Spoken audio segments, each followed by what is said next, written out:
Hello बच्चा लोग, कैसे हैं आप सब लोग? बढ़िया, ठीक है। तो देखो बच्चा, आज मैं आपका जो बॉटनी का जो चैप्टर्स रह रहे हैं, है ना, थोड़ा सा वो पीछे हो गया तो उसको भी थोड़ा बैलेंस में लेकर आते हैं, ठीक है। और आज से तो नहीं, मतलब कभी मैं बॉटनी में आपको जो भी आपके चैप्टर्स बचे हैं उसको कंप्लीट करेंगे, देन फिर जूलॉजी के, ठीक है। तो ऐसा ऑल्टरनेट में चलता रहेगा, तो आपको बैलेंस रहेगा भी हाँ भाई बॉटनी के भी लेक्चर्स आपको मिल रहे हैं, ठीक है। चलो, तो आज जो अपन करेंगे, मतलब इस हफ्ते कुल मिला के मैं आपको मतलब जो भी आपको जो वीडियोस मिलेगी वो बॉटनी और जो चैप्टर्स रह गया है, सर ने जो 2 चैप्टर्स करवाए थे पहले आपको, हम अच्छा उसके बाद के चैप्टर्स नहीं हो पाए हैं तो उसके बाद के चैप्टर अपन करेंगे अच्छे से। जैसे अपन जूलॉजी करते हैं वैसे अपन बॉटनी भी करेंगे, ठीक है, अच्छे से, ठीक है। तो आज से अपन बॉटनी स्टार्ट करेंगे, जिसमें आपका 3rd चैप्टर जो है प्लांट किंगडम, क्योंकि फर्स्ट और सेकंड चैप्टर तो आई थिंक अब सर ने करवा दिया था, ठीक है। तो 11th क्लास का जो उनकी जो सीरीज़ चल रही थी वो नहीं हो पाई, तो आज से अपन प्लांट किंगडम कंप्लीट करेंगे ताकि उनका भी कंप्लीट हो जाए, है ना। अपन भी हेल्प करेंगे थोड़ी सी, है ना, आप भी कोऑर्डिनेट करो, मैं भी कोऑर्डिनेट करूँ, अच्छे से हो जाएगी प्लांट किंगडम, ठीक है। चलो, तो अपन क्या करेंगे, अब आज से प्लांट किंगडम स्टार्ट करते हैं। तो स्टार्ट करें, चलो स्टार्ट करते हैं। बच्चा देखो, अब जैसे मैं आपको हर चीज़ में बताती हूँ, सबसे पहले मैं आपको हर चीज़ का एक बेसिक बताती हूँ। तो सबसे पहले तो बहुत सारी चीज़ें हैं प्लांट के बारे में, आपको ध्यान है, देखो आप ड्रॉपर हो, है ना आपको ध्यान है कि ये चीज़ होती है, ये चीज़ होती है, इसके जो फीचर्स होते हैं, ठीक है। अब क्या क्या पढ़ना है वो भी मैं आपको बताऊंगी, बट उससे पहले प्लांट के बारे में बच्चा, अब आपको पता है कि आर.एच. विटेकर जी ने, है ना, थोड़ी इज्जत दे देते हैं, ठीक है, 1969 में आई थिंक, है ना, हाँ। तो 1969 के अंदर बच्चा, है ना, 5 किंगडम क्लासिफिकेशन दिया था, अच्छे से पता है आपको, ठीक है। 5 किंगडम क्लासिफिकेशन के अंदर अगर देखा जाए तो एक्चुअली में प्लांट का जो क्लासिफिकेशन दिया था वो लीनियस ने दे दिया था पहले, जिसमें 2 किंगडम क्लासिफिकेशन में कार्लेस लिनियस जी ने दे दिया था, ठीक है। उसके बाद 5 किंगडम क्लासिफिकेशन के अंदर ये 4th नंबर पर आता है, पता है ना आपको, पहले monera, protista, fungi, then plant and then animal kingdom, ठीक है, ये अपन चलता है। अच्छा, तो अब अपन देखते हैं कि प्लांट जो होते हैं वो बाकी ऑर्गेनिज्म से क्यों अलग होते हैं, वाई, ये क्यों, आखिर क्या रीज़न है कि ना ये अलग क्यों होते हैं। तो आपको पता है कि जो प्लांट्स होते हैं बच्चा, वो कैसे होते हैं, आपको ये अच्छे से पता है कि प्लांट के अंदर जितने भी फीचर्स आएंगे, तो फर्स्ट में काम करती हूँ, पहले प्लांट्स के बारे में फीचर लिख देती हूँ, देन इसकी डिवीजन की बात करेंगे और देन फिर अपन एल्गी वाला टॉपिक स्टार्ट करेंगे, ठीक है। तो देखो बच्चा, जो प्लांट होता है ना, प्लांट्स बोलो, तो बच्चा प्लांट्स ऐसे होते हैं जिनकी जो सेल होती है वो कैसी होती है, यूकैरियोटिक होती है, आपको अच्छे से पता है, ठीक है। ये कैसे होते हैं, यूकैरियोटिक होते हैं, है ना। उसके बाद ये कैसे होता है उसके बाद ये कैसे हो सकते हैं, ज़्यादातर बच्चा अपन ने जब पढ़ा था तो आपको पता है कि प्लांट के अंदर, है ना, प्लांट, और जब अपन मोनेरा से जब प्लांट से और एनिमल की तरफ जाते हैं तो यूनिसेलुलर से मल्टी सेलुलर स्ट्रक्चर बनने लग जाता है, देन मल्टी सेलुलर से टिश्यू से फिर ऑर्गन सिस्टम प्लांट्स में होता नहीं है, वो किस में होता है, एनिमल्स में देखने को मिलता है। तो इसमें अपन को, है ना, मल्टी सेलुलर स्ट्रक्चर्स देखने को मिलेंगे, है ना। कुछ ऑर्गेनिजम्स ऐसे होंगे जिन्हें मल्टी सेलुलर स्ट्रक्चर्स देखने को मिलेंगे, कुछ प्लांट्स ऐसे होंगे जब ज़्यादा डेवलप हो जाएंगे तो उनमें अपन को टिश्यू सिस्टम भी देखने को मिलेंगे, ठीक है ना बच्चा, उनमें अपन को टिश्यू सिस्टम भी देखने को मिलेंगे, ये बात आपको ध्यान रखना है। तो इनमें आपको या तो मल्टी सेलुलर स्ट्रक्चर्स मिलेंगे या तो अपन कुल मिला के सेल जो होगी वो एक से ज़्यादा होगी, बात ये है। और अगर हायर ऑर्गेनिज्म होंगे तो उनके अंदर आपको टिश्यू सिस्टम देखने को, जैसे एंजियोस्पर्म के अंदर और जिम्नोस्पर्म में, ठीक है। और बाकी जो लोअर स्ट्रक्चर होंगे उसमें टिश्यू देखने को मिलेगा आपको, तो इसके अंदर टिश्यू भी होता है ना, यहाँ पर आप टिश्यू भी लिख लेना, हाँ। तो ये आपको 3 चीज़ें आपको देखने को मिलेगी, ठीक है बच्चा। इसके साथ साथ ये कैसे होते हैं, फोटोसिंथेटिक, अभी भी आपको पता है कि मैम, हाँ ये तो पता है मैम हमको, फोटोसिंथेटिक होते हैं, कैसे होते हैं बच्चा, फोटोसिंथेटिक होते हैं। सो ऑल प्लांट्स, ऐसे बोला गया ना कि प्लांट्स कैसे होते हैं, फोटोसिंथेटिक होते हैं। और एक मज़ेदार बात जो आपको सबको पता है, जो प्लांट्स की कैरेक्टरिस्टिक फीचर मानी जाती है, जो आपको सबको पता है, वो क्या है, सेल वॉल। तो इनके पास क्या होती है, सेल वॉल प्रेजेंट होती है, सेल वॉल प्रेजेंट, ठीक है बच्चा। तो ये कुछ फीचर्स है प्लांट के। अच्छा, मैं एक चीज़ और बता दूँ अब आप कंफ्यूज मत होना, मैंने बोला कि मोस्टली जो प्लांट्स हैं उनमें आपको ये कैरेक्टर्स दिखेंगे, है ना, ज़्यादातर ऑलमोस्ट सभी के अंदर आपको ये कैरेक्टर्स दिखेंगे। कुछ प्लांट्स ऐसे मिलेंगे आपको, कुछ सेल्स ऐसी मिलेगी जो यूनिसेलुलर होंगी, वो अपन एल्गी के अंदर देखेंगे, आप इसका एक्सेप्शन मानो या कुछ भी मानो, एल्गी में पढ़ते हो ना, यूनिसेलुलर एल्गी। अब है तो वो एल्गी प्लांट के अंदर, लेकिन वो मल्टी सेलुलर में नहीं आती, जैसे आपके हो गया क्लेमाइडोमोनास हो गया, ठीक है ना, क्लोरेला हो गया, ये सारे यूनिसेलुलर एल्गी होती है। खैर अपन देखेंगे इसको आगे, तो उनको छोड़ के बाकी मोस्टली कैसे होते हैं, मल्टी सेलुलर ही होते हैं, ठीक है बच्चा। चलो, तो ये तो हो गया अपने प्लांट की फीचर के बारे में बात करी। ये बात अपन ने फर्स्ट और सेकंड चैप्टर में आपने कर ली होगी, आपको पता है क्या होता है क्या नहीं होता। सेल वॉल ज़रूरी नहीं है कि किसकी बनी हो, सेलुलोज की बनी हो, बट हाँ ये मैं बोल सकती हूँ कि सेलुलोज का कंपोजिशन ज़रूर मिलेगा। मैं इतना नहीं कह सकती, मैं आपको ये बोल रही हूँ कि ज़रूरी नहीं है कि सभी की सेल वॉल सेलुलोज की हो। मैं बात को ध्यान से सुनना, मैं बोल रही हूँ कि सभी के पास सेलुलोज तो होगा, उनके कंपोजिशन में होगा, अदरवाइज कुछ और भी मटेरियल्स इसमें पाए जा सकते हैं प्लांट की सेल वॉल में। खैर वो अपन आगे डिस्कस करेंगे अच्छे से, ठीक है। चलो अब अपन आगे स्टार्ट करते हैं। अब जब प्लांट किंगडम में अपन को 5 डिवीजन पढ़ने हैं, कितने पढ़ने हैं, जैसे आपको ध्यान अच्छे से ध्यान है आपको, ठीक है, ये टॉपिक आपको आता है, ठीक है, बस आप अच्छे से बस ओवरव्यू ले लो। तो बच्चा अपन को कितने पढ़ने हैं, 5 डिवीजन पढ़ने हैं, किसे, प्लांट किंगडम में। सबसे पहले अपन को पढ़ना है बच्चा एल्गी। क्या पढ़ना है, एल्गी। देन अपन को पढ़ना है ब्रायोफाइटा, ठीक है। देन अपन को पढ़ना है बच्चा टेरिडोफाइटा, टेरिडोफाइटा, ठीक है। देन अपन को पढ़ना है जिम्नोस्पर्म, जिम्नोस्पर्म। अब इनके बारे में आपको थोड़ा थोड़ा आता है, ठीक है ना, और इसके यानी आपने सुन रखे हैं सारे नाम, वांछित हो वंचित नहीं हो आप इन नाम से, ठीक है ना, आपने ये नाम सारे सुन रखे हैं, ठीक है। तो इनके बारे में मैं ज़्यादा बताऊँगी, जब पढ़ेंगे तभी इसके बाद डिटेल बात करेंगे। अच्छा, तो अब मेरी बात सुनो बच्चा, मैं आपको ये बोल रही हूँ कि आपके प्लांट के 5 डिवीजन है ना, ये 5 आपको पता है। अच्छा, आप ध्यान से सुनते जाओ, इन 5 को अपन को पढ़ना है, जिसमें इस चैप्टर में अपन को इन 5 पढ़ना है, जिसमें से मैं आपको एक चीज़ बता दूँ कि एंजियोस्पर्म वाला जो टॉपिक है वो आपके इतना डिटेल में नहीं दे रखा है, क्योंकि आपके एक चैप्टर आएगा मॉर्फोलॉजी वाला, है ना, मॉर्फोलॉजी और एनाटॉमी वाला, उसमें अपन को, उसमें जो आता है वो चैप्टर जो एंजियोस्पर्म का ही चैप्टर है वो वाला, और फिर सेक्सुअल रिप्रोडक्शन तो 12th का टॉपिक है आपके। तो कुल मिला के इन 5 में से आपको मेन ये 4 पढ़ने हैं, इसके बारे में थोड़ा थोड़ा ओवरव्यू लेना है और आपको आता है इसके बारे में, ठीक है। दूसरी बात है बच्चा एल्गी। अब इसके बारे में बात करते हैं बच्चा कि जो एल्गी, ब्रायोफाइटा, टेरिडोफाइटा, जिम्नोस्पर्म और एंजियोस्पर्म होते हैं, पाँचों के पाँचों जो होते हैं बच्चा, इसमें से ये लाइन वाइज चलते हैं। लाइन वाइज मतलब अब मतलब यहाँ से ये कम डेवलप्ड है और ये ज़्यादा डेवलप्ड है ना, तो ये कम डेवलप, फिर ये थोड़ा से ज़्यादा डेवलप, फिर से ज़्यादा, फिर से ज़्यादा, फिर लास्ट में angiosperm is a highly developed plant species होती है, तो पता है आपको, ठीक है। दूसरी बात, जो एल्गी अगर आप निकालो तो एल्गी का एक और नाम होता है जिसका नाम बचा थैलोफाइटा। क्या बोलते हैं उसको अपन, थैलोफाइटा, ठीक है बेटा। देखो थैलो का मतलब होता है थैलस, थैलस मतलब बिल्कुल सिंपल स्ट्रक्चर, अभी अपन बात करेंगे इसका। और फाई का मतलब होता है बच्चा, है ना, फाई का मतलब होता है एल्गी। देखो बच्चा, एक होता है फाइको और एक होता है माइको, 2 शब्द आते, एक होता है फाइको और एक होता है माइको, ठीक है। तो ये 2 नाम होते हैं, तो बोलते हैं ना फाइकोलॉजी, माइकोलॉजी। तो माइको शब्द आता है फंजाई के लिए और फाई शब्द किसके लिए आता है, एल्गी, एल्गी प्लांट्स के लिए आता है मोस्टली, ठीक है। तो ये बात है, तो इसमें अपन किसको पढ़ेंगे, थैलोफाइटा का दूसरा नाम एल्गी, दूसरा नाम थैलोफाइटा। ब्रायोफाइटा, टेरिडोफाइटा को जो अपन मेन पढ़ना है, जिसमें अपन को सबसे इंपॉर्टेंट स्ट्रक्चर जो बच्चों को हमेशा कंफ्यूजन रहता है वो स्पोरोफिटिक जनरेशन और कौन से थे जनरेटिव जनरेशन, ठीक है। ये 3 तरीके की पढ़नी, ये 2 तरीके की पढ़नी, जो अपन इसके बारे में डिटेल पढ़ेंगे।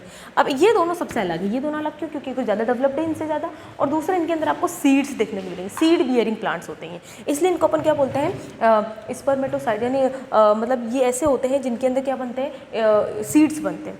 तो आपको ये पता है, यानी सीड बियरिंग प्लांट्स होते हैं, ये तो बात आपको ध्यान है अच्छे से।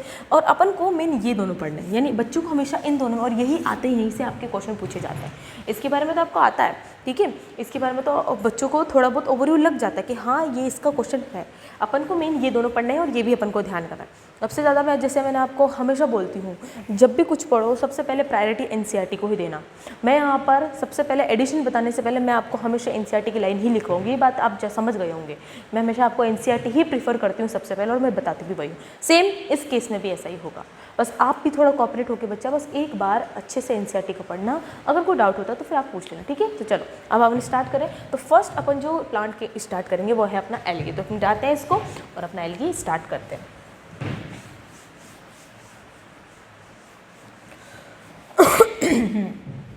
तो मैंने क्या बोला, देखो एल्गी कैसा होता है, थैलस जैसा स्ट्रक्चर होता है, ठीक है। और फाई का मतलब होता है, फाई मतलब होता है एल्गी बोलो या फिर प्लांट या फिर एल्गी बोलो। मैंने अभी बताया ना आपको कि फाई का मतलब क्या होता है, प्लांट स्पीशी, ठीक है। तो जो एल्गी होते हैं वो कैसे होते हैं, आपके थैलस जैसे होते हैं। थैलस मतलब जानते हो, मतलब ये बिल्कुल सिंपल स्ट्रक्चर्स होते हैं, इनको मतलब कोई वो नहीं होती कि भाई इनको ये मतलब पूरे सिंपल स्ट्रक्चर होते हैं, इनको मतलब कोई डिफ्रेंशिएट नहीं कर सकते आप। अच्छा अब मैं आपको एक मज़ेदार बात बताती हूँ कि मैं जब भी आपको एल्गी हो या फिर कोई भी ब्रायोफाइटा, टेरिडोफाइटा, कुछ भी हो, तो अपन सबसे पहले 5 चीज़ें जो आपकी बुक में डिफाइन कर रखी हर एक एल्गी, ब्रायोफाइटा, वो है आपके, एक तो हैबिटेट है ना, दूसरा है आपके स्ट्रक्चर, ठीक है ना, तीसरा है आपके कुछ ऐसा दे रखा है, मतलब वो क्या बोलते हैं, हाँ, पिगमेंट वगैरह दे रखे हैं, है ना, चौथा आपके रिप्रोडक्शन के बारे में दे रखा है, और पांचवा है इकोनॉमिक फीचर्स, ठीक है। तो आपकी ये कुछ बता रखा है। तो सबसे पहले काम करते हैं, पहले मैं आपको फिर बोल रही हूँ, मैं जो अभी बता रही हूँ सिर्फ एल्गी का फीचर्स बताऊंगी, ब्राइड एल्गी, ब्राउन एल्गी और ग्रीन एल्गी को साइड में रख देना अभी, ठीक है। मैं सिर्फ एल्गी का फीचर बताऊंगी, याद रखना इस चीज़ को, ठीक है। तो सबसे पहले स्टार्ट करते हैं इसका हैबिटेट।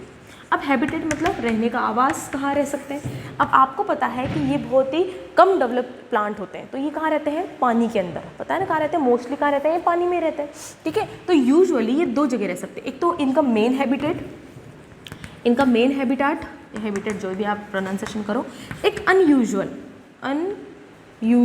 हैबिटाट। अब what is the meaning of unusual ma'am, अब बात करते हैं इसकी बात करते हैं ना बच्चा, ये आपसे पूछा जा रहा है, ये वाला थोड़ा ये वाला आता है आपका। अब पहले मेन हैबिटेट की बात, मेन हैबिटेट मतलब वाटर, अब वाटर में मतलब ये फ्रेश और मराइन दोनों में रह सकते हैं। फ्रेश और मराइन के साथ साथ ये आपको है ना स्टेगनेट वाटर में मिलेगा, स्टेगनेट मतलब ठहरा हुआ पानी, ठहरे हुए पानी में मिलेगा, रिवर्स में मिलेंगे, पॉन्ड्स में मिलेंगे। तो मतलब ये कहाँ रहते हैं, मेनली वाटर में रहते हैं। वाटर में भी आपके फ्रेश में मिल सकते हैं, है ना, फ्रेश में और मराइन में भी मिल सकते हैं। उसके साथ साथ ये मेनली आपको स्टेगनेट वाटर में मिलेंगे। स्टेगनेट जानते हो ना, ठहरा हुआ बिल्कुल पानी, आपने देखा होगा, काई जम जाती है ना, काई जम जाती है ना, ठहरा हुआ पानी होता है, उस पर काई वगैरह जम जाती है, तो उसको अपन स्टेगनेट वाटर बोलते हैं, ठीक है। तो स्टेगनेट वाटर में उनको देखने को मिलता है, समझ में आया। अच्छा, एक होता है बच्चा, एक वाटर आप पढ़ोगे हमेशा, है ना, आप बुक में, बच्चों को कंफ्यूजन रहता है, ब्रैकिश वाटर, कौन सा होता है बच्चों को, ब्रैकिश वाटर, है ना। ये क्या होता है, अब ये क्या काला कलर का होता है, नहीं बच्चे, ये काला कलर का नहीं होता। ब्रैकिश वाटर कुछ एक है ना, ये एक नाम लिख रखा है आपके, है ना, एनसीईआरटी में। व्हाट इज़ द मीनिंग, इसका मीनिंग होता है कि जब फ्रेश वाटर है ना मराइन वाटर से जब मिलता है, तो उस कंडीशन को, यानी उस जगह को अपन ब्रैकिश वाटर बोलते हैं। यानी जब फ्रेश वाटर मराइन वाटर से मिलता है तो उसको ब्रैकिश वाटर ऐसा इंक्लूड करा गया, ठीक है। इसके साथ साथ और कहाँ मिल सकता है, डीप सी मतलब जानते हो ना, मतलब गहराई में, बहुत गहराई में, जहाँ पर सन की रेज बहुत कम जाती है, ठीक है, जहाँ पर सन की रेज के पढ़ेंगे अपन, रेड और ब्राउन में पढ़ेंगे, इसके बारे में बहुत डिटेल स्ट्रक्चर पढ़ेंगे इसका, ठीक है। तो डीप सी के अंदर देखने में तो समझ में आ गया। तो इनका कुल मिला के मेन हैबिटेट क्या होता है, वाटर होता है, कि मतलब चलते रह सकते हैं और नॉर्मली स्टेगनेट वाटर में रहते हैं, ठीक है। समझ में आ गया, फ्रेश मराइन दोनों हो सकते हैं, कोई दिक्कत वाली बात नहीं है, ठीक है। चलो अब अपन बात करते हैं अनयूजुअल हैबिटेट, जो पूछा जाता है। अनयूजुअल का मतलब होता है बहुत ही कम मात्रा में ये यहाँ पर भी मिल सकते हैं। मान लो इनको चारों तरफ पानी नहीं मिला, फिर भी ये सर्वाइव कर रहे हैं, ठीक है, मतलब किसी तरह से टाइम निकाल रहे हैं अपना, कैसे भी करके। तो अनयूजुअल मतलब है, मेन तो इसका हैबिटेट ये था, लेकिन फिर भी ये कहीं ना कहीं मिल रहे हैं। तो जैसे कहाँ मिल सकते हैं, बुक की लाइन, पूरी बुक की लाइन मॉइस्ट सॉइल पर मिलेंगी, जो बिल्कुल कैसी होनी चाहिए, नमीदार होनी चाहिए। अच्छा, एक बात ध्यान रखना, अनयूजुअल में पानी जरूर आएगा भाई, एक बात ध्यान रखना, नमी नहीं होगी तो ये ग्रो नहीं करेंगे, ये बात याद रखना, ठीक है। इसके साथ साथ जो मॉइस्ट जो वुड होती है, जो टूटी फूट जाती है ना वुड, आपने कभी नोटिस करा होगा कि जंगलों के अंदर जो लकड़ियाँ होती है वो टूट जाती है, देन उस फिर बारिश वगैरह आती रहती है, तो वो कैसे हो जाती है, बिल्कुल चिपचिपी ऐसे वैसे चिपचिपी जैसे हो जाती है, क्योंकि उसके ऊपर एल्गी ग्रो कर जाती है, देखा होगा आपने तो नॉर्मली, ठीक है ना। मॉइस्ट स्टोन, ठीक है। तो ये 3 हो गए। इसके अलावा और कौन कौन कहाँ मिल सकते हैं, इसके अलावा आपके मिल सकते हैं लाइकेन में। लाइकेन एक ऐसी स्पीशी होती है जो फंजाई और एल्गी के साथ मिलकर बनती है, एक सिम्बायोटिक एसोसिएशन होता है फंजाई और एल्गी के बीच में, तो ध्यान है आपको, ठीक है। तो लाइकेन के अंदर मिल सकती है, मतलब लाइकेन के अंदर हो सकती है ना। उसके साथ साथ कहाँ मिलती है, जो आपकी बुक में दे रखा है, ये एक ऑर्गेनिज्म के साथ भी रह सकती है, जिसका नाम है बच्चों स्लोथ बियर। बहुत ही ज़्यादा, है ना, बहुत ही ज़्यादा स्लो होता है ये, और इसके ऊपर ही ग्रो कर जाती है, ठीक है ना, सही लिखा है मैंने, हाँ, ये बात आपको ध्यान रखना, समझ में आ गया। तो ये बात आप ध्यान रखना, तो ये आपको 2 याद, एक तो अनयूजुअल हैबिटेट, है ना, ये ऐसे तो क्वेश्चन नहीं बनते, लेकिन फिर भी ध्यान रखो इन सब चीज़ों का, कि अपन कुछ भी नहीं करेंगे, अपन जो लाइन जो लिखी हुई है एनसीईआरटी की, बस उसको थोड़ा सा डिफाइन करके पढ़ेंगे, ठीक है। तो यहाँ तक समझ में आया आपको, तो 2 हैबिटेट अपन को देखने को मिले, ठीक है। यहाँ पर क्वेश्चन आता है ब्रैकिश वाटर से आ सकता है, ठीक है, कैसा होता है कैसे नहीं होता, तो ये बात आपको ध्यान रखना, समझ में आ गया। अच्छा, दूसरा अपन बात करें, अब अपन देखते हैं बच्चा कि जो एल्गी होते हैं, ऐसा लिख रखा है बुक में कि एल्गी जो होते हैं वो very in form and very in size, ऐसा एक शब्द लिख रखा है, very in form very in size, मतलब ये इसकी अलग अलग फॉर्म्स मिल सकती है हमको, हमेशा हम एक जैसा नहीं मिलेंगे, ये अलग अलग फॉर्म्स में मिलेंगे और ये अलग अलग साइज़ में वेरी कर सकते हैं। अब एक काम करते हैं, इन दोनों को तोड़ के अच्छे से पढ़ते हैं ताकि आपको समझ में आए। ठीक है, तो इसको हटा दूँ, बढ़िया, अब इसको हटाते हैं। तो सबसे पहले हेल्प देखा। अब एल्गी के बारे में एक लाइन लिख रखी है कि जो एल्गी होते हैं मोस्टली स्ट्रक्चर्स बोल लो, है ना। एक काम करते हैं, दूसरा मान लेते हैं स्ट्रक्चर। अब स्ट्रक्चर के अंदर आपको एक लाइन लिख रखी है कि एल्गी वेरी, वो वाला वेरी नहीं, very in form and size. अब साइज़ की बात करेंगे, ठीक है, पहले फॉर्म की बात कर ले, देन साइज़ की बात करेंगे। फॉर्म का मतलब होता है बच्चा, फॉर्म का मतलब यूनिसेलुलर से लेकर मल्टीसेलुलर तक, फिलामेंटस से लेकर कॉलोनियल तक। समझ गए बात को? समझ गए कि मैम क्या बोलना चाह रही है। बस फॉर्म का मतलब है कि अलग अलग फॉर्म में मिल सकती है, ज़रूरी नहीं है कि एक जैसा मिलेगा हमको। तो एक काम करते हैं, सबसे पहले इस लाइन को थोड़ा देखते हैं, देन साइज़ की बात करेंगे। ठीक है, तो इस लाइन को थोड़ा सा देखते हैं, फॉर्म की बात करते हैं। अब बच्चा फॉर्म में एल्गी जो हो सकती है वो अपन को यूनिसेलुलर मिल सकती है। अब मैंने आपको बोला था कि एल्गी के अंदर कुछ ऐसे होते हैं जो एक ही सेल में रहे, उनको किसी दूसरे से मतलब नहीं होता। ठीक है, तो ये कैसे हो सकते हैं? यूनिसेलुलर हो सकते हैं, सेलुलर हो सकते हैं। इसके साथ साथ ये कैसे हो सकते हैं, ध्यान सुना, ये कैसे हो सकते हैं? फिलामेंटस हो सकते हैं। ठीक है, कैसे हो सकते हैं? फिलामेंटस हो सकते हैं। फिलामेंटस का मतलब क्या होता है बच्चा? देखो फिलामेंट का मतलब होता है कि बहुत सारी एल्गी आपस में जुड़ के एक फिलामेंट जैसा स्ट्रक्चर बना ले। यानी देखो कुछ ऐसा, ये देखो, ये होता है फिलामेंट लाइक स्ट्रक्चर, दिख रहा है आपको, है ना। तो ऐसे स्ट्रक्चर्स को अपन क्या बोलते हैं? फिलामेंट लाइक स्ट्रक्चर बोलते हैं। ठीक है, अच्छा, अब जो फिलामेंट आपस में जब जुड़ जाते हैं, मैं एग्जांपल वगैरह बता दूंगी। ठीक है, अभी बताऊंगी एग्जांपल, पहले अभी समझ लो कि फॉर्म में कौन कौन से तरीके के मिल सकते हैं। फिलामेंटस में कुछ ऐसा मिलेगा जब बहुत सारी एल्गी की जो सेल्स होगी वो आपस में जुड़ के ऐसा फॉर्म बना, उसको फिलामेंटस बोलेंगे। अब अगर फिलामेंट, बहुत सारे फिलामेंट आपस में से जुड़ जाते हैं, मतलब एक यहाँ से जुड़ रहा है, ठीक है, फिर यहाँ से एक जुड़ रही है, मतलब ऐसे, तो ऐसे को बोलते हैं अपन ब्रांच फिलामेंट, है ना। ये इसको तो ब्रांच फिलामेंट मिल सकता है। तीसरा, फिलामेंटस में अगर बहुत सारे फिलामेंट आपस में ऐसे, है ना, ऐसे जुड़ जाए, देखो ऐसे जुड़ गए, है ना, ये देखो जुड़ गए, तो ये एक स्ट्रक्चर बनाते हैं जिसको अपन बोलते हैं थैलोइड स्ट्रक्चर या थैलस स्ट्रक्चर। तो फिलामेंटस जब एक साथ ऐसे ना नेटवर्क बना लेते हैं, बिल्कुल, है ना, तो उसको अपन क्या बोलते हैं? थैलस। ये तो इसलिए इनकी बॉडी कैसी होती है? थैलस लाइक स्ट्रक्चर होती है, पता है ना आपको। अभी इसकी एल्गी की बात करेंगे कैसी होती है, एल्गी के बारे में लाइन लिखी है, मैंने लाइन छोड़ रखी है यहाँ पर। ठीक है, दूसरा या कि आपको समझ में, अभी एग्जाम्पल की बात करेंगे। इसके साथ साथ कैसे मिल सकते हैं बच्चे अपन को? मल्टी सेलुलर फॉर्म में मिल सकते हैं, है ना। और इसके साथ साथ कैसे मिल सकते हैं अपन? कॉलोनियल फॉर्म, जो पूछा जाता है, क्वेश्चन आता है कॉलोनियल फॉर्म। कॉलोनियल फॉर्म का तो नाम तो याद होगा आपको अच्छे से, वॉल्वॉक्स, खैर अपन देखते हैं। अब सुनो, फिलामेंटस में यूलोथ्रिक्स और स्पाइरोगायरा। ठीक है, फिलामेंटस में बुक में लिख रखा है बच्चे, ये एग्जांपल है ना। फिर मैं अभी इसलिए लिख रही हूँ क्योंकि मैं आपको बस टर्म समझा रही हूँ। एग्जांपल अपन बात करेंगे जब अपन आगे पढ़ेंगे डिटेल में, तब और बताऊंगी मैं आपको। ठीक है, अच्छा, अब कॉलोनियल क्या होता है? कॉलोनियल मतलब होते हैं, जैसे मान लो ये एक एल्गी है, ये एक एल्गी की सेल है, ये एक एल्गी की सेल है, ये इनकी फिलामेंट है, सॉरी फ्लैजिला है, ये एक एल्गी है। अब ये क्या हो गया? चारों तरफ से एक म्यूसिलेजिनस लेयर, यानी एक वैक्सी स्लाइम लेयर से ढके हुए रहते हैं। तो ये एक क्या बना रहते हैं? कॉलोनी बनाते हैं। अब बच्चा मैं आपको एक मजेदार बात बताती हूँ। What is the difference between multi cellular and colony? What is the difference between multi cellular and colonial form? बच्चा देखो, मल्टी सेलुलर के अंदर बहुत सारी सेल्स होती है, सेम ऐसी ही कंडीशन होती है, लेकिन मल्टी सेलुलर में सभी सेल्स अपने एक दूसरे से इंटरकनेक्टेड होकर काम करती है। ठीक है, लेकिन कॉलोनियल फॉर्म में भले ये साथ में रह रहे हैं, लेकिन इनको एक दूसरे से कोई मतलब नहीं है। याद रखना इस पॉइंट को, ये एम्स में आ रखा है क्वेश्चन। ठीक है, तो ये बात आपको ध्यान रखना है। कॉलोनियल फॉर्म में क्या होता है? बाहर से एक म्यूसिलेजिनस लेयर से ढके हुए रहते हैं, आपस में अलग अलग एल्गीज फॉर्म होती है। ठीक है, लेकिन ये अपने एक दूसरे से कोई मतलब नहीं रखते, सबका अलग अलग एक मेटाबॉलिज्म रिएक्शन या मेटाबॉलिज्म प्रोसेस होती है। लेकिन मल्टी सेलुलर में क्या होते हैं? जो सेल्स होती है वो एक साथ मिलकर काम करती है कि भाई हाँ, मैं तेरी मदद करूँगा, तू कर ये काम। ठीक है, तो वो मल्टी सेलुलर में आया। तो आया समझ में? सेम ऐसी कंडीशन होगी, लेकिन आपको मैं डिफरेंस बता दिया, समझ में आया आपको? तो ये आपको ध्यान रखना। तो सबसे पहले तो है यूनिसेलुलर वाला, जिसमें आपके क्वेश्चन भी पूछा जाता है। ठीक है, क्वेश्चन आता है ना, तो ये बात आपको ध्यान रखनी है। अच्छा, दूसरी बात आपको क्या याद रखनी है बच्चा, कि यहाँ पर जो अगर मैं सिंगल सेलुलर यूनिसेलुलर की बात करूँ तो बुक में दे रखा है क्लोरेला। क्लोरेला जो होती है एक यूनिसेलुलर एल्गा होती है, लिख रखा है ये एनसीईआरटी में, chlorella is a unicellular alga.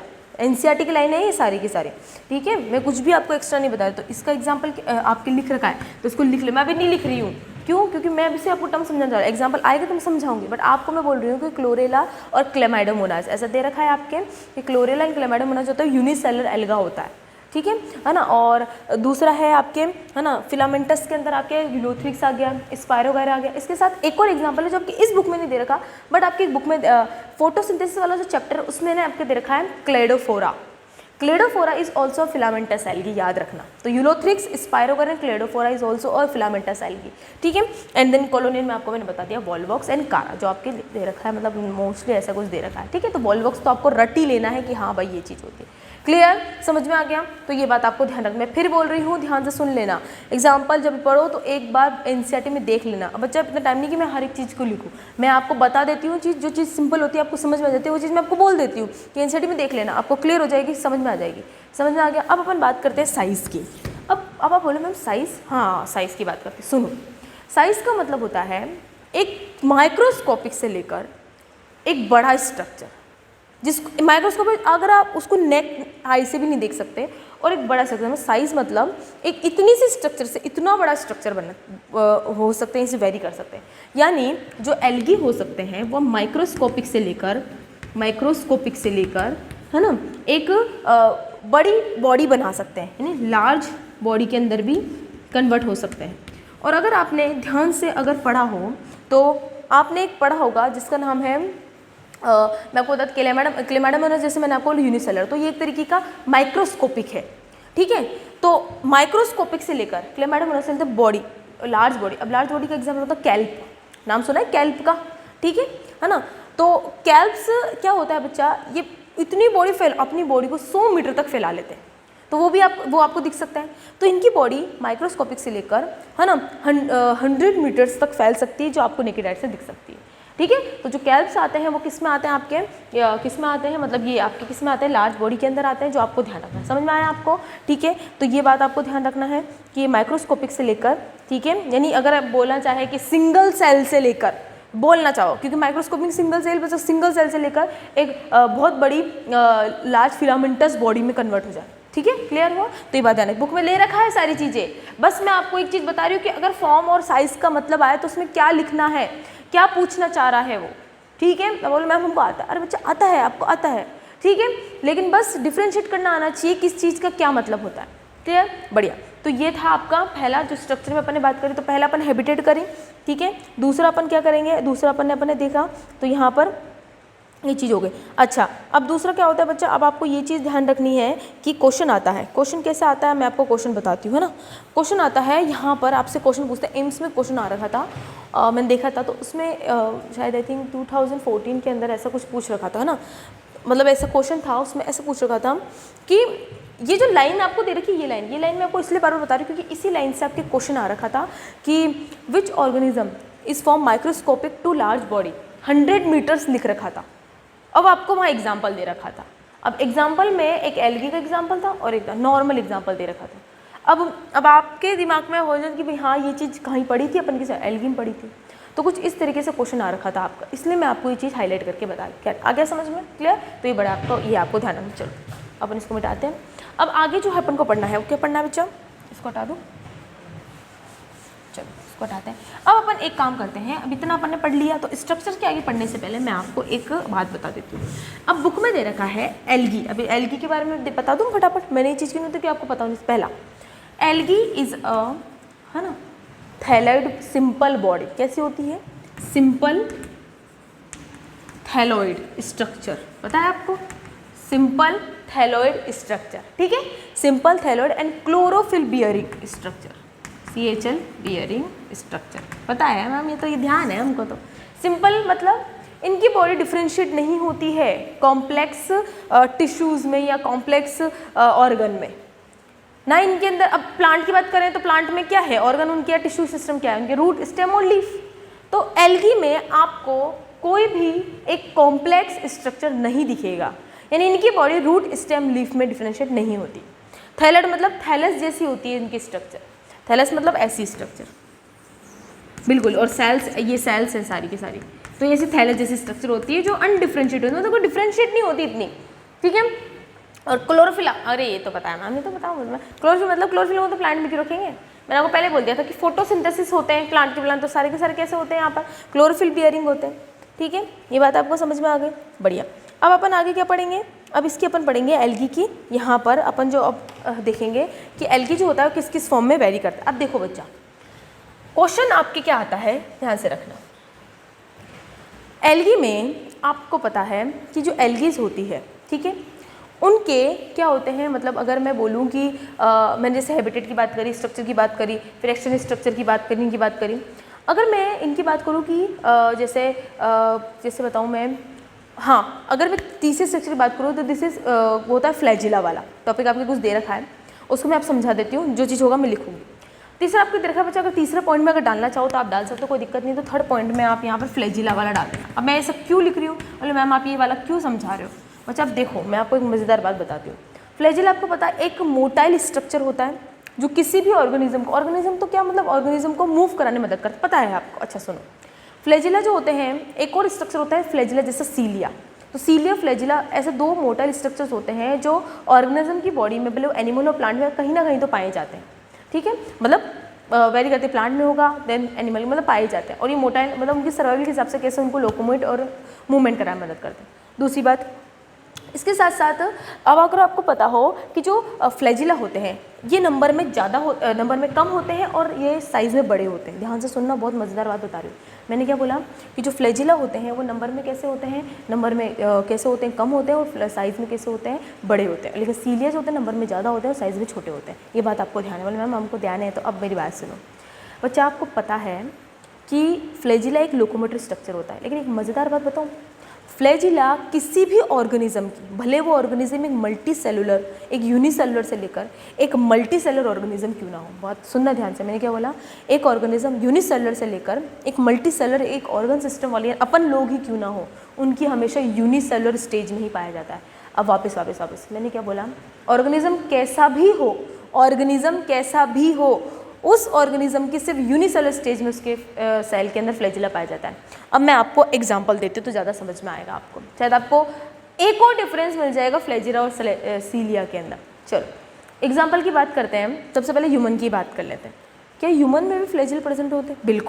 बिल्कुल होते हैं। लेकिन अब मेरी उस लाइन को वापस रिपीट करते हैं। मैंने बोला कि ऑर्गेनिज्म कितना ही डेवलप या मल्टी सेलुलर स्ट्रक्चर क्यों ना हो, लेकिन अगर उसमें फ्लैजिला है तो उसकी सिर्फ यूनिसेलुलर स्टेज में होगा, यानी एक यूनिसेलुलर के अंदर होगा। अब आप बोलोगे मैम कैसे? स्पर्म, अगर आप स्पर्म को जानते हो तो sperm is a unicellular cell, पता है ना आपको। अब स्पर्म कैसी होती है? फ्लैजिलेटरी स्ट्रक्चर होती है, तो वो तो यूनिसेलुलर थी। वैसे ही अगर एल्गी के अंदर स्पर्म प्रेजेंट होगा तो या तो इनकी किसी सेल में होगा या तो इनकी किसी गैमेट में, लेकिन वो होगा यूनिसेलुलर। भले पूरी बॉडी मल्टीसेलुलर हो जाए एल्गी की, लेकिन होगा तो अगर फ्लैजिला तो या तो उनके गैमेट में होगा या तो उनके एक सेल के अंदर प्रेजेंट होगा, ना कि टोटल होल मल्टीसेलुलर में। ये बात आपको ध्यान रखनी है। ये क्वेश्चन आया हुआ था आपके जिपमर में, तो ये बात आपको ध्यान रखनी है। ध्यान समझ में आया क्या बोला मैंने? ये बात आपकी क्वेश्चन में भी आ रखी है और ये शायद बुक में भी लिख रखी है, तो इसको पढ़ना। तो जो फ्लैजिला होते हैं, भले ऑर्गेनिज्म कैसा ही हो, अगर उसमें है तो उसकी सिर्फ यूनिसेलुलर, एक ही सेल के अंदर प्रेजेंट होगा, है ना। ये बात आप ध्यान रखो। जैसे मैंने ह्यूमन का तो मैं लिखूंगी नहीं। अब एल्गी के अंदर ऑर्गेनिज्म में जैसे आपने अगर देखा होगा क्लेमाइडोमोनास अगर आप देखो तो उसके अंदर जैसे आपको बहुत सारी ऐसे सेल्स देगी। जैसे मैं आपको फॉर एग्जांपल बताऊं, जैसे ये आपकी वॉल्वॉक्स है, ठीक है। अब वॉल्वॉक्स में मैंने बोला कॉलोनियल बनती है, तो ये एक सेल ऐसी, एक सेल ऐसी, ये सेल ऐसे ऐसे आपको डायग्राम दे रखा है, और ये कुछ ऊपर से ऐसे कुछ स्ट्रक्चर्स बन रखे ना कुछ ऐसे स्ट्रक्चर। अब अच्छा अगर ध्यान से देखो तो ये तो है तो एक ही सेल, ये है तो एक ही सेल ना, ये है तो एक ही सेल। अब एक ही सेल के अंदर तो क्या पाया गया है? यहाँ पर फ्लैजिला पाया गया है, और फ्लैजिला एक हो सकता है, दो सकते, ज़्यादा तो 5 तक हो सकते हैं, या ज़्यादा 8 तक हो सकते हैं, लेकिन इससे ज़्यादा वेरी नहीं करते हैं। अब ये एक सेल होगा, इसी के अंदर है ना, तो बस वही तो बताना चाहिए। अब बॉडी मल्टीसेलुलर है, उसका क्या करें, लेकिन एक ही सेल पाया जाएगा, वो तो मैंने आपको बता दिया कि भाई हाँ ये एक ही सेल के अंदर मैम पाया जाता है। तो ये है बात जो आपको ध्यान रखनी है। समझ में आया? ठीक है, चलो तो ये बात अपन ने देखी। अब अपन इसके बाद क्या करेंगे, है ना। अब मैं आपको 4 चीज़ें बताऊँगी, है ना। ये हो गया, ये मैंने आपको समझाई। अब मैं आपको आगे और बताने से पहले मैं आपको एक और चीज़ बता दूँगी। एल्गी के अपन मेन फीचर देख लिया। अब 2-3 बातें इसमें दे रखी, तो आप अभी मैंने कुछ रिप्रोडक्शन वगैरह के बारे में कुछ बताया नहीं, रिप्रोडक्शन के बारे में सबसे बाद में बात करेंगे, ठीक है। अच्छा, ये बताने से पहले अब मैं आपको ये बताऊँगी कि आपको पता है कि जो एल्गी होते हैं वो 3 तरीके से हैं, red algae, green algae, brown algae और रेड एल्गी, है या नहीं है? हाँ। अब क्वेश्चन आता है कि इन चारों को आखिर अलग अलग क्यों है एक दूसरे से, आखिर किस बिहाफ पर इन चारों को अलग अलग कर रखा है। तो 4 चीज़ें ऐसी हैं जिनकी वजह से ये चारों एक दूसरे से अलग अलग होते हैं। अगर तो कोई डिफरेंस नहीं होता तो फिर तब पढ़ते क्यों, अपन एक ही एल्गी पढ़ते तो खत्म कहानी बस। लेकिन इनके अंदर कुछ ना कुछ तो ऐसा है जिसकी वजह से ऐसा बस। तो सबसे पहले आपको ध्यान रखना है इनका स्ट्रक्चर, ठीक है ना। दूसरा जो सबसे ज़्यादा पूछा जाता है इनकी सेल वॉल, तो सेल वॉल के बिहाफ पर ये तीनों एक दूसरे डिफरेंस है। तीसरा इनका पाया जाता है फ्लैजिला। क्या पाया जाता है? फ्लैजिला। फ्लैजिला के बिहाफ पर आप बोलो मैम कैसे, मैं बताऊंगी, सब बताऊंगी। फ्लैजिला तो पहला तो हो गया सेल वॉल, दूसरा हो गया फ्लैजिला, तीसरा कौन सा होगा? तीसरा इनका होता है बच्चा, हाँ, रिप्रोडक्शन, ठीक है, तीसरा हो आपने इनको रिप्रोडक्शन। और चौथा जो होता है, वैसे 4-5 है, चौथा इनका स्टोरेज ऑफ फूड, है ना, इनका जो फूड स्टोरेज होता है वो कैसे होता है। और एग्जाम्पल तो आपको बताइए वो सब अलग अलग होते हैं, ठीक है।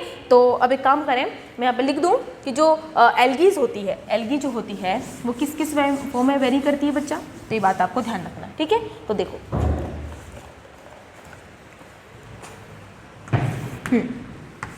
है ना, तो 4 तरीके से, है ना, तो आपके मेन वैसे तो बहुत है लेकिन फिर भी जो आपकी बुक में दे रखा है वो बता देती हूँ ना।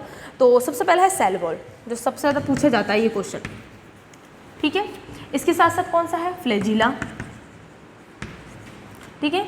इसके साथ कौन सा पूछा जाता है आपके? फ्लैजिला के साथ साथ आपके सेल वॉल हो गया, है ना, फ्लैजिला हो गया, दूसरा स्टोरेज फूड, ठीक है। और चौथा कौन सा होता है आपके? रिप्रोडक्शन, और एग्जाम्पल तो है रिप्रोडक्शन, ठीक है। तो ये 4 ऐसे हैं जिस वजह से उन तीनों को अलग अलग बांट रखा है। तो पहले तो ये डिफाइन करो कि भाई अगर क्वेश्चन आ जाए आपको कि उन चारों को किस किस फॉर्म में डिफाइन कर रखा है, ये डिफरेंस कर रखा है, तो आपके पास देने के लिए है, ठीक है। और इसके साथ साथ आप अगर यहाँ जोड़ना चाहो तो सेल वॉल के साथ आप पिगमेंट भी जोड़ सकते हो, है ना, कि पिगमेंट की वजह से भी ऐसा होता है, तो आप यहाँ पर पिगमेंट भी ले लेना, ठीक है। रिप्रोडक्शन में इसलिए बोला, बुक में दे रखा है ये पॉइंट ये दे रखा है, लेकिन आपको ये ध्यान रखना है कि भाई हाँ ये 5 होते हैं, समझ में आ गया, ठीक है। तो पहले तो आपको ये कंफर्म होना चाहिए कि भाई ये जो होते हैं आपके, ये किस किस फॉर्म में आपको वेरी करते हैं। अच्छा, अब अपन एक काम करते हैं, स्टार्ट करें। तो अब एक काम करते हैं, सबसे पहले स्टार्ट करते हैं स्टार्ट करते हैं सेल वॉल का, ठीक है। चलो बच्चा देखो, मैं अभी सिर्फ इन चारों के बारे में बताऊँगी, वो तीनों वेरी कैसे करते हैं।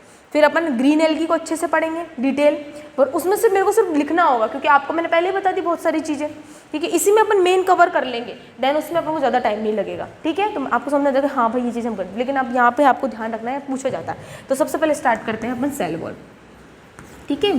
सेल वॉल, अब सेल वॉल क्या होती है? हाँ मैम ये तो हमको पता है सेल वॉल क्या होती है। सेल वॉल क्या होती है आपको पता है, कैरेक्टरिस्टिक फीचर होता है किसका किसका?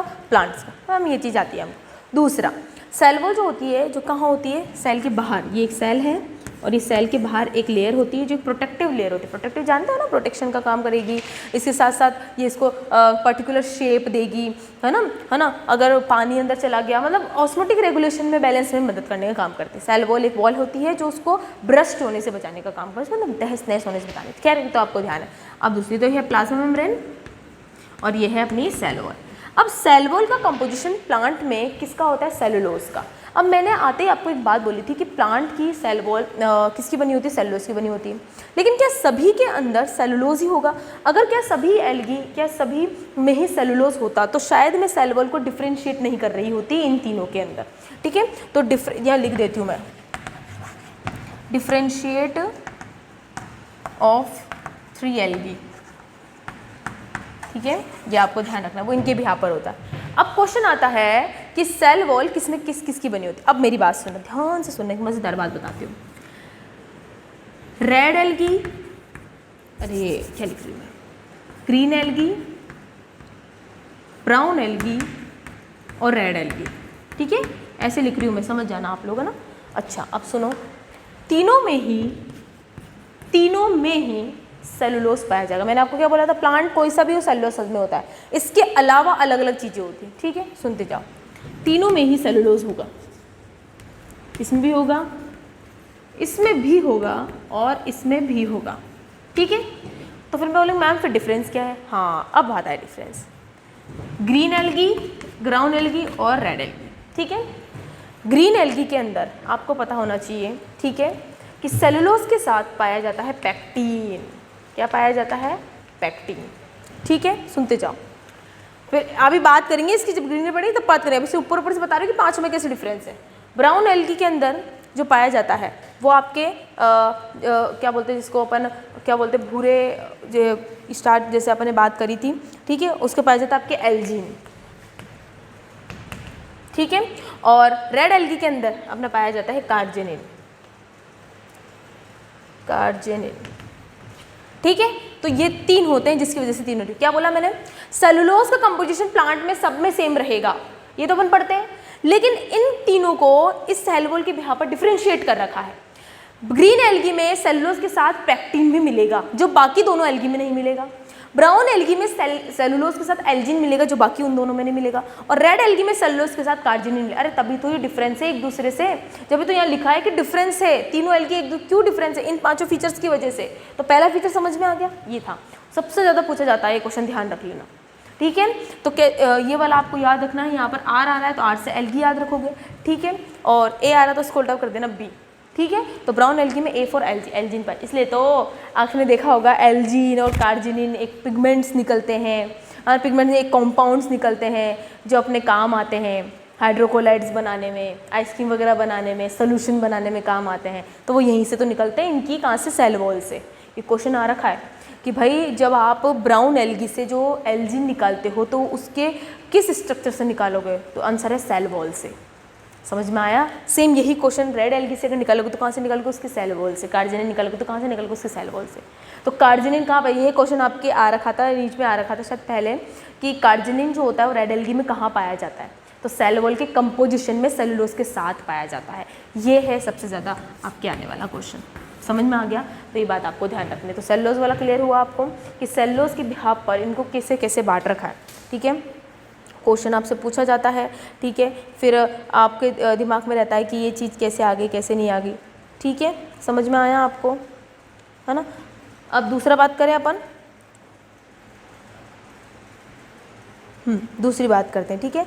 पिगमेंट की बात करें तो पिगमेंट्स तो आपको पता है, पिगमेंट्स का देख लेते हैं, मेरे पास सेल वॉल के बाद पिगमेंट देख लेते हैं, ईजी है वाला, ठीक है। पिगमेंट्स की बात करें तो बच्चा अब आपको पता है कि जो पिगमेंट्स होते हैं, ठीक है, इसको हटा दूँ मैं, यहाँ पे इसको हटा देती हूँ, है ना, फटाफट यहाँ पर देख लीजिए, है ना। देखो सेकंड है बच्चा अपना पिगमेंट,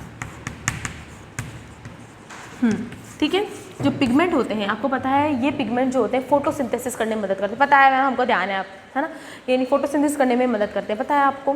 दूसरी बात ये सुनो बच्चा, ये पिगमेंट्स कहाँ प्रेजेंट होते हैं, अब ये यूकैरियोटिक सेल है, कि क्या है ये, यूकैरियोटिक सेल है। तो इसमें जो पिगमेंट्स होंगे मेनली कौन सा होगा, क्लोरोफिल। कौन सा होगा, मेनली कौन सा होगा, क्लोरोफिल। मेनली कौन सा होगा, क्लोरोफिल होगा, ठीक है। अब क्लोरोफिल जो होते हैं बच्चा, वो मेनली 4 टाइप्स के ऐसे देखा गया। Chlorophyll CHLA, CHLB, CHLC, CHLC और CHLD। तो ये 5 होते हैं, 4 होते हैं, ठीक है। तो क्लोरोफिल कितने होते हैं, 4 प्रकार के, क्लोरोफिल A, B, C और D। अब बच्चों को हमेशा कन्फ्यूजन होता है कि मैम ये अलग अलग क्यों है अगर कंपाउंड है के। बच्चा देखो, है तो क्लोरोफिल ही है, फोटोसिंथेटिक पिगमेंट है, आपको ये भी पता है, लेकिन बच्चा ये इसलिए अलग अलग होते हैं क्योंकि यह है, ध्यान से सुनना, क्योंकि यह लाइट की अलग अलग वेवलेंथ को एब्जॉर्ब करते हैं, इसीलिए ये अलग अलग होते हैं। और प्लांट्स के लिए भले विबग्योर में 7 रंग की आवश्यकता होती है, लेकिन उसमें अलग अलग वेवलेंथ होती है, आपको पता है 400 से 700 नैनोमीटर बीच अलग अलग वेवलेंथ वेरी करती है। तो ये जैसे ए वाला अगर एक ही क्लोरोफिल होता तो ये हर किसी की वेवलेंथ को एब्जॉर्ब नहीं कर सकता था, ठीक है। इसीलिए अलग अलग वेवलेंथ को एब्जॉर्ब करने के लिए ये चीज़ होती है, ठीक है। जिसमें से क्लोरोफिल ए को यूनिवर्सल पिगमेंट कहा जाता है, तो पता है आपको, इतनी कॉमन चीज़ है ये तो, क्योंकि अगर को प्लांट है तो प्लांट वो कोई सा भी उसमें क्लोरोफिल ए जरूर होगा, इसलिए इसको यूनिवर्सल क्लोरोफिल पिगमेंट पाया जाता है, प्लांट पिगमेंट कहा जाता है। कि यह तो अगर क्लोरोफिल बाकी होंगे नहीं होंगे वो बात की बात है, ठीक है, वो होना वो चलेगा, पर क्लोरोफिल ए होना बहुत जरूरी है, क्योंकि ये मेन पिगमेंट होता है रिएक्शन को प्रोसीड करवाने के लिए। फोटोसिंथेसिस में पढ़ा है अपन ने, BCDE, ये 5 पिगमेंट्स क्या करते हैं, इकट्ठा करते हैं वेवलेंथ को, अलग अलग वेवलेंथ को एब्जॉर्ब करके इकट्ठा करते हैं एनर्जी को, और उस एनर्जी को ए में दे देते हैं। अब ए क्या करता है, अब रिएक्शन को एक्चुअली में स्टार्ट करता है फोटोसिंथेसिस करके, ठीक है। तो रिएक्शन को प्रोसीड करवाने के लिए क्लोरोफिल ए की आवश्यकता होती है। तो ये हर एक प्लांट में आपको मिलेगा, इसलिए इसको यूनिवर्सल क्लोरोफिल पिगमेंट कहा जाता है, ध्यान रखना, ठीक है। दूसरी बात, अब बात करते हैं कि green algae, brown algae, red algae में कैसे होता है। तो देखो बच्चा, ग्रीन एल्गी, ब्राउन एल्गी और रेड एल्गी, ठीक है। ग्रीन एल्गी में भी CHLA होगा, मैंने बोला कॉमन है, इसमें भी CHLA होगा, ये भी कॉमन है, अभी मैंने बोला बात ही करी इसकी अपन ने, और इसमें भी CHLA होगा, ये बात अपन ने बोली, ठीक है। CHLA के साथ किसमें कौन कौन सा होता है? ग्रीन एल्गी में होता है B, A के साथ होता है B, ब्राउन में होता है A के साथ C, और रेड में होता है A के साथ D। इसकी बात करें अपन, यहाँ लिख दूँ, CHLB होता है, इसमें CHLC होता है, और इसमें CHL क्या होता है? D होता है। समझ में आया? तो ये है डिफरेंस, हो गया डिफरेंस, देख लो सब कुछ वही था। तो ये बात ध्यान रखना है। तो यूनिवर्सल की होता है, और ये अलग अलग, क्योंकि अलग अलग लाइट की वेवलेंथ को एब्जॉर्ब करते हैं ये, और फिर ये क्या करते हैं, एक साथ एनर्जी इकट्ठा करके क्लोरोफिल, क्योंकि आई थिंक आपने देखा होगा फोटोसिंथेसिस में रिएक्शन सेंटर बनता है, और वो रिएक्शन सेंटर क्लोरोफिल A बनाता है। अगर देखा हो तो देखना, जो डायग्राम दे रखा है आपके ना, देखना ना, जिसमें आपके PS1 PS2 ऐसा कुछ दे रखा है आपके, फोटोसिंथेसिस 1 फोटोसिंथेसिस 2 करके कुछ दे रखा है, ठीक है। अच्छा, अब क्या होता है बच्चा, अब मज़ेदार बात सुनो, इनके अलावा एल्गीज में, यानी ग्रीन एल्गी, रेड एल्गी, इनके अलावा एसेसरी पिगमेंट प्रेजेंट होते हैं। अब एसेसरी या फिर कुछ एक्स्ट्रा पिगमेंट, ये क्या होता है? ये फोटोसिंथेसिस में तो मदद नहीं करते, लेकिन हाँ ये इनको कलरिंग देने का काम करते हैं। क्या देते हैं? कलरिंग देने का काम करते हैं। तो एक एक्स्ट्रा पिगमेंट होता है इनमें, जिसका नाम है कैरोटीनॉइड, कैरोटीनॉइड्स, है ना बच्चा, कैरोटीनॉइड्स प्रेजेंट होते हैं, ठीक है। कैरोटीनॉइड के अंदर दो तरीके के मेजर पिगमेंट्स आते हैं, एक तो होता है कैरोटीन और एक होता है ज़ेंथोफिल। नाम तो सुना ही होगा। हाँ मैम, ये तो सुन रखा है हमने, चलो कुछ तो आया, ऐसे बोलोगे मैम, कुछ तो आया हमको। एक तो है कैरोटीन और एक कौन सा है आपका ज़ेंथोफिल, ज़ेंथोफिल, ठीक है बच्चा। तो ये एक एक्स्ट्रा पिगमेंट है जो इन एल्गी में मेल, जरूरी नहीं है सभी में हो, भाई मैं एक बात बता दूं, जरूरी नहीं है सभी में हो, 100% में श्योर नहीं कर सकते कि सभी में प्रेजेंट हो, हाँ मोस्टली में प्रेजेंट होते हैं कैरोटीनॉइड्स। एक एसेसरी पिगमेंट जो तो मदद करते हैं, भले फोटोसिंथेसिस में नहीं कर रहे, बट इनको प्लांट्स को अलग अलग कलर देने में मदद करते हैं। फोटोसिंथेसिस में मदद तो सिर्फ ये वाले करते हैं, क्लोरोफिल वाले करते हैं, कहाँ गई है, लेकिन ये इनको कलरिंग देने का काम करते हैं। अब जैसे है ना, ग्रीन एल्गी है, तो अब ग्रीन एल्गी के अंदर तो ये क्लोरोफिल A और B ही इसको मेन पिगमेंट देने का काम करता है, ठीक है, आपकी बुक में दे रखा है।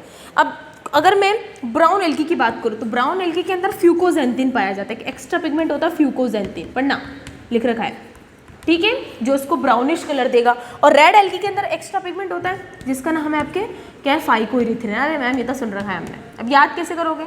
देखो मैं याद करने का तरीका बता देती हूँ। इरिथ्री शब्द कहाँ पढ़ा था आपने? इरिथ्रोसाइट कहाँ पढ़ते हैं? RBC में। RBC कैसी होती है? लाल कलर की, तो ऐसे याद रखना कि लाल में पाया जाता है, अपने आप याद हो जाएगा, तोड़ के पढ़ोगे अपने आप याद होगा, ठीक है, समझ में आ गया। तो ये था आपके पिगमेंट जो आपको ध्यान रखना है, क्लियर, ठीक है। क्वेश्चन आता है, मैं आपको फिर बोल रही हूँ, यहाँ से पूछ लेते हैं क्वेश्चन, मैं फिर बोल रही हूँ आपको, यहाँ से आता है क्वेश्चन। ये सिर्फ आपको मेन बता रही हूँ, मैंने आपको ऊपर से बताया, मैं आपको फिर बोल रही हूँ ग्रीन, रेड और ब्राउन तीनों को पढ़ाऊंगी, ठीक है, लेकिन पहले ऊपर से देख लो कि क्यों डिफरेंशिएट कर रखा है, ताकि आपको रहे, फिर जब समझाने बैठूँ तब आपको वापस नहीं समझाना पड़े, मेरे को फटाफट लिखते जाऊँ ताकि अपना कंप्लीट, ठीक है। तो ये तो हो गया, तो समझ में आ गया आपका पिगमेंट वाला। अच्छा, अब तीसरा जो होगा वो अपना है फ्लैजिल। अब आप सोचें मैम फ्लैजिला कैसे? अब सुनो बच्चा, ग्रीन एल्गी और रेड एल्गी, ब्राउन एल्गी, इन तीनों में क्या पाए जाते हैं? फ्लैजिलेटेड पाए जाते हैं, यानी फ्लैजिला स्ट्रक्चर होंगे। रेड एल्गी में नॉन मोटाइल स्ट्रक्चर्स पाए जाते हैं, उनमें कोई फ्लैजिला प्रेजेंट नहीं होता। और ये आपके एनसीईआरटी की सबसे इंपॉर्टेंट लाइन है, इसीलिए मैंने आपको ये चीज़ पहले ही बोली कि फ्लैजिला भी एक डिफरेंट पार्ट है जो तीनों को डिफरेंशिएट करेगा। क्या बोला मैंने, क्या बोला वापस?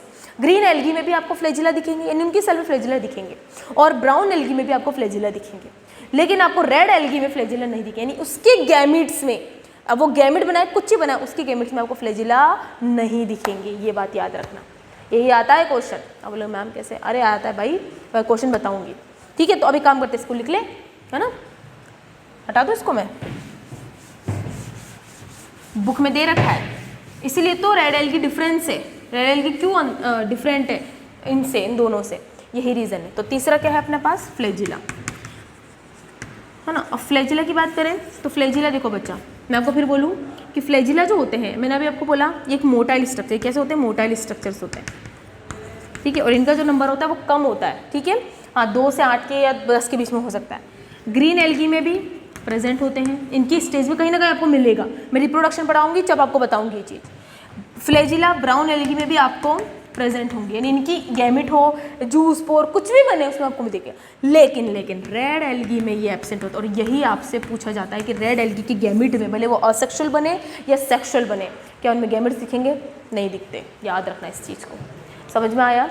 अब मैं आपको फ्लैजिला के बारे में बता देती हूँ। फ्लैजिला जो होते हैं बच्चा, किसी स्ट्रक्चर के बॉडी पर एक साइड एपिकल के रूप में हो सकते हैं, है ना, दोनों साइड हो सकते हैं, है ना, लेकिन पूरी सरफेस पे नहीं होते। ध्यान रखना, फ्लैजिला की खास बात होती है कि किसी भी सेल की पूरी सरफेस पे नहीं होते। पूरी सरफेस पे पाए जाते हैं सीलिया, ठीक है, या फिर एक साइड होंगे या दूसरी साइड झुंड के रूप में हो सकते हैं, बट कभी भी पूरी सरफेस पे नहीं होते, ठीक है। तो ये बात है। अब ग्रीन एल्गी में कैसे होता है मैं ग्रीन एल्गी में बताऊंगी, बट इतना ध्यान रखो फ्लैजिला तो होता है, तो जब रिप्रोडक्शन बताऊंगा तो एक साथ ही बता दूंगी मैं आपको, ठीक है, समझ में आया। और ब्राउन एल्गी में प्रेजेंट, बट रेड एल्गी में उनकी भले वो सेक्सुअल स्पोर्स बनाए या असेक्सुअल स्पोर्स बनाए, वो क्या होता है? एब्सेंट होते हैं। समझ में आ गया आपको? हाँ, बढ़िया। अब अपन बात करते हैं चौथा, जिसका नाम है स्टोरेज। सबसे ज़्यादा पूछा जाता है स्टोरेज। ये तो बच्चे रट के ही जाते हैं। अब स्टोरेज बच्चा, अब मैं एक क्वेश्चन आपको देती हूँ, एक क्वेश्चन सुनना। अगर मैं आपसे पूछूं एल्गी भले कोई सी भी हो, ग्रीन, रेड, ब्राउन, कोई भी हो, ठीक है, तीनों में एनर्जी या खाना किस रूप में बनता है? तीनों में ही खाना, स्टोरेज की बात ही नहीं करी, मैं बोल रही हूँ तीनों में ही खाना किस रूप में बनता है? तो आप क्या आंसर दोगे? Ma'am glucose. ध्यान से सुनना, what is the difference between glucose, ये स्टोरेज क्या बोलना चाह रही हूँ मैं, कि green algae, brown algae, red algae में तीनों में ही खाना ग्लूकोज के रूप में बनता है। यानी इनकी सेल जब यूटिलाइज करेगी, एटीपी बनाएगी, तो ग्लूकोज के रूप में बनेगी और फोटोसिंथेसिस से ग्लूकोज ही बनेगा। लेकिन जब इनके फॉर्म में, जब इनके अंदर खाना स्टोर होता है, तो वो स्टोरेज फॉर्म अलग अलग होती है। तो पहले तो ये कंफर्म करो, ग्लूकोज तीनों में ही सेम होता है, याद रखना, लेकिन स्टोरेज फॉर्म जो होती है वो अलग अलग होती है। अब स्टोरेज फॉर्म ग्रीन में कौन सी होती है ना, अब स्टोरेज फॉर्म रेड में कौन सी होती है, ठीक है, और स्टोरेज फॉर्म आपके ग्रीन क्या बोलते हैं आपके उसके ब्राउन एल्गी में कौन सी होती है, ठीक है। तो आपको ये पहले तो ये ध्यान रखनी है कि, तो मैंने आपको चीज़ बोली कि जो स्टोरेज फॉर्म होता है किसके अंदर, आपके ग्रीन एल्गी, ब्राउन एल्गी और आपके रेड एल्गी में, ठीक है। तो इसके अंदर क्या क्या होता है, तो आपको पहले तो ये पता होना चाहिए कि यहाँ से आपके कैसा। तो देखो मैं आपको एक मज़ेदार बात बताती हूँ, लिख दूँ कि तीनों में ही लिख देती हूँ मैं यहाँ पर। पहले कैसे लिखूँ, पहले मैं स्टोरेज वाले लिख दूँ क्या? जगह नहीं बची, इसको हटा दूँ क्या? फिर बोलो मैम दिखता नहीं है, तुम ही बोलते हो मैम इतना पर लिखो थोड़ा सा, मेरी राइटिंग भी ऐसी है, ठीक है, यहाँ लिख दूँ। देखो बच्चा, स्टोरेज में सबसे पहले तो आपको ये ध्यान रखना, देखो स्टोरेज में जो खाना होता है वो कैसे, तो पहले तो एक काम करते हैं, एक लाइन लिखते हो नोट डाल के लिखना पड़ेगा, बहुत इंपॉर्टेंट है। तीनों ही, हिंदी में लिख दो ना, हिंदी सही है ना, हिंदी समझ में आती है। तीनों ही एल्गी में खाना ग्लूकोज के रूप में बनता है, यानी फोटोसिंथेसिस होगा तो ग्लूकोज ही बनेगा, ये क्वेश्चन आ रखा है, ग्लूकोज के रूप में ही बनता है। इवन मोस्टली ऑर्गेनिज्म में खाना जो यूटिलाइज भी होता है तो ग्लूकोज के रूप में ही होता है, में ही बनता है, ठीक है। बट स्टोर अलग अलग होता है, और वो किस किस फॉर्म में होता है उसकी भी यहाँ पर तीनों बांट देते हैं, बुक में लिख रखा है, आपको अच्छे से पता है। अगर मैं ग्रीन एल्गी की बात करूँ तो ग्रीन एल्गी की स्टोरेज फॉर्म होती है स्टार्च, है नॉर्मली स्टार्च, ठीक है। ब्राउन एल्गी की बात करूं तो ब्राउन एल्गी की स्टोरेज फॉर्म क्या होती है, ब्राउन एल्गी की स्टोरेज फॉर्म होती है मैनिटोल, है ना, ऐसा कुछ दे रखा है आपको, और लेमिनेरिन। क्या होती है? दो होती है, एक तो होती है मैनिटोल, है ना, और एक लेमिनेरिन, यानी इस फॉर्म में खाना स्टोर होगा। और रेड एल्गी की बात करूं तो सबसे ज़्यादा पूछा जाता है फ्लोरिडेन स्टोरेज, फ्लोरिडेन स्टार्च। तो ये तीन थे जो आपको याद रखना है, समझ में आया आपको? ये चीज़ है। तो मैंने क्या बोला, मज़ेदार क्या बात बताई, खाना तो तीनों में ग्लूकोज ही बनेगा, बट एल्गी के हिसाब से वो ग्लूकोज अगर ग्रीन एल्गी है तो स्टार्च में कन्वर्ट होगा, ब्राउन एल्गी है तो मैनिटोल लेमिनोर में कन्वर्ट हो जाएगा, स्टोर हो जाएगा, और रेड एल्गी है तो फ्लोरिडेन स्टार्च में कन्वर्ट हो जाएगा। समझ में आया आपको? तो ये था आपके तीन जो सबसे ज़्यादा इंपॉर्टेंट थे, ठीक है, क्लियर। तो ये अपन ने पढ़ा। अच्छा, ये बात आपको पता है कि अगर आपसे पिगमेंट जी कहाँ स्टोर होती है, ध्यान है ना आपको कि स्टोरेज फॉर्म भी अलग अलग हो सकती है, ठीक है, इनकी बॉडी में। जैसे जैसे प्लांट्स के अंदर अपने बात करी थी स्टार्च में होता है, और एनिमल्स में होता है ग्लाइकोजन के रूप में, ये आपके ध्यान है ना। तो ये चीज़ अपन, तो आज अपन ने देखा। अब अपन ये चीज़ हो गया अपना, तो ये तो मैंने आपको बेसिक बताया। अब जो आगे अपन पढ़ेंगे, ध्यान सुनो, अब जो अपन आगे पढ़ेंगे, आगे लेक्चर में करेंगे, उसमें अपन क्या करेंगे, सबसे पहले अपन करेंगे रिप्रोडक्शन कि एल्गी के अंदर, अब ये तीनों मैंने आपको 4 चीज़ें बता दी। अब इसके अदरवाइज अब अपन एल्गी के बारे में पढ़ेंगे। ये मैंने 4 चीज़ें इसलिए बताई ताकि आपको डिफरेंस आ जाना चाहिए चारों में। अब इसको साइड में रख देना। अब अपन पढ़ेंगे एल्गी में पाए जाने वाले फीचर्स, सिर्फ एल्गी में पाए जाने फीचर्स। देन अगर वो समझ गए, अगर वो आपको समझ में आ गया जिस जो आपकी बुक में दे रखा है, देन आपको ग्रीन, ब्राउन और रेड में कोई दिक्कत नहीं आएगी। तो उसी को मैं अच्छे से समझाऊंगी, ठीक है, जिसमें अपन एल्गी का एक मेन स्ट्रक्चर देखेंगे, फिर उसका रिप्रोडक्शन देखेंगे, उसमें कैसे कैसे प्रेजेंट होते हैं, उसमें कौन कौन से ऐसे फीचर्स होते हैं वगैरह वगैरह, ठीक है। तो इस लेक्चर में अपन ने बेसिक देखा, जो आपको मैंने बेसिक लगा, देखो मैंने ये सारी चीज़ें एनसीईआरटी से उठाई, मैंने कुछ भी एडिशनली बताया, जो चीज़ मुझे लगी वो मैंने आपको समझा दी, बाकी सब कुछ एनसीईआरटी था, बस एक था कि भाई एक जगह उठा के मैंने रख दिया, ठीक है। याद रखना मैंने अभी खत्म नहीं करा है रेड एल्गी, ब्राउन और ग्रीन, इसको अच्छे से पढ़ेंगे अपन, ठीक है। तो तुम्हें सुनो मैम खत्म करना है, ऐसा कुछ भी नहीं है, मन में बिल्कुल मत लेकर आना, इनको डिटेल में पढ़ेंगे। बट ये 4 मैंने इसलिए बताया क्योंकि ये आपके फिट हो जाने चाहिए चारों के चारों, कि क्यों ये चारों अलग, ये तीनों अलग हैं और ये चारों डिफरेंस होते हैं, जिसकी वजह से अलग होते हैं। रिप्रोडक्शन वाला थोड़ा लेंदी है, उसको तो अच्छे से समझें क्योंकि उसमें आपके सेक्सुअल और सेक्सुअल के अंदर वेजिटेटिव, देन फ्रेगमेंटेशन, फिर जू स्पोर, फिर अप्लेन स्पोर, फिर बहुत कुछ होता है। तो बच्चों को हमेशा समझ मैम किस में क्या है, अरे टेंशन मत लो, ठीक है, अच्छे से पढ़ें, ठीक है। तो अपन अगले लेक्चर में इसके आगे का करेंगे, जिसमें अपन रिप्रोडक्शन कोशिश करेंगे कि अगले लेक्चर में इसको मैं कंप्लीट करवा दूँ, हो जाएगा, टेंशन मत लो, ठीक है, चलो, ठीक है।